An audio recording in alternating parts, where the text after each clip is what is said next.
With experts predicting that COVID virus could create an economic collapse worse than the Great Depression, it's important to understand how booms and busts occur in the economy. The effects of an economic collapse can be devastating to all of us, particularly if we're unprepared for them. According to Dr. Mark Thornton, research fellow at the Independent Institute, Austrian economists have historically had a great degree of success in predicting economic crashes, and their business cycle theory offers ways to mitigate the impact of those crashes. For this reason, I'd like to explain the central tenets of Austrian business cycle theory.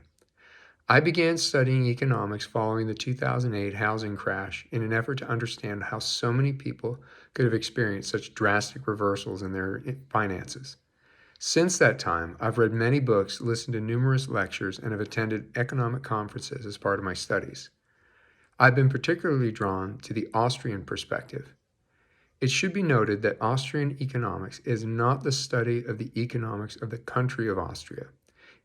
Austrian economics refers to the Austrian School of Economics, which was started in Vienna in 1871 by Karl Menger. In an effort to keep things simple, I'd like to cover three main points. First, I'll discuss how a healthy economy functions. Second, I'll discuss how the boom-bust cycle occurs. Finally, I'll discuss how efforts to correct downturns often exacerbate the problem. A healthy economy is based on savings and investment. When people are willing to forego spending on present goods, they can save money to be spent on future goods. If they are unwilling to save now, they'll not have savings to invest later. The way people spend money shows what they as individuals value. The Austrian school differs from other schools of economic thought in that it focuses on the subjective valuation of individuals as opposed to aggregates, because they understand that aggregates are made up of individuals who have subjective valuation.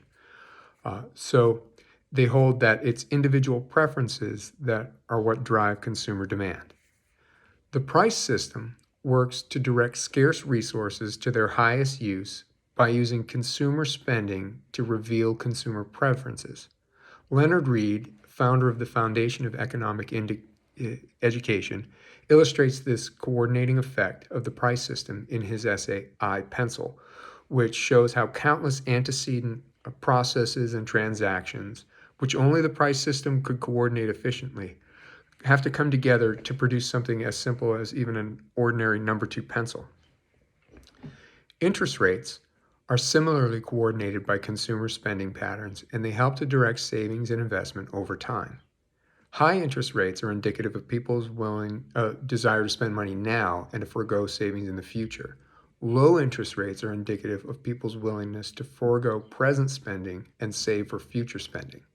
The interest rate tells producers whether they should be investing in long-term or short-term projects based on consumers' demand for present or future goods. So how does the boom-bust cycle occur? Austrian business cycle theory posits that business cycles are the result of malinvestments caused by distortions in the rate of interest. According to Dr. Tom Woods, senior fellow at the Mises Institute, when interest rates are pushed below the market rate by the central bank, they create an inflationary boom which leads investors to invest in projects that would not make sense at the natural rate of interest. The artificially low interest rate fools investors into believing that people are saving money when in fact they're spending money. This leads them to invest in long-term projects which are out of step with the actual consumer spending patterns. As more resources are poured into the wrong projects, more credit is required to keep those projects going. Eventually, as inflation drives up the cost of production, the tipping point is reached and the bust occurs, resulting in clusters of business failures, particularly in interest-sensitive industries. Efforts to correct the failures often exacerbate the problem, and this is because the boom-bust cycle is often misdiagnosed. The boom is mistaken as normal functioning of the economy, and the bust is seen as the problem. Attempts to restore boom conditions lead central banks and officials to push interest rates even lower or to offer subsidies to failing businesses. But by continuing to pour resources into investments that did not meet consumer demand, More resources are diverted from their best use, causing them to stay tied up in dead projects. The Austrian perspective is different. It views the boom as the problem and the bust as the correction of the problem. It offers a simple solution. Allow the market to correct itself by allowing interest rates to fluctuate and unsuccessful investments to fail. This allows the price system to function properly and helps to reallocate resources to their best use, clearing the market of malinvestment. This kind of market correction can be seen by contrasting the depression of the 1930s with the depression of 1920 and 21. The Great Depression was marked by severe rates of inflation and unemployment.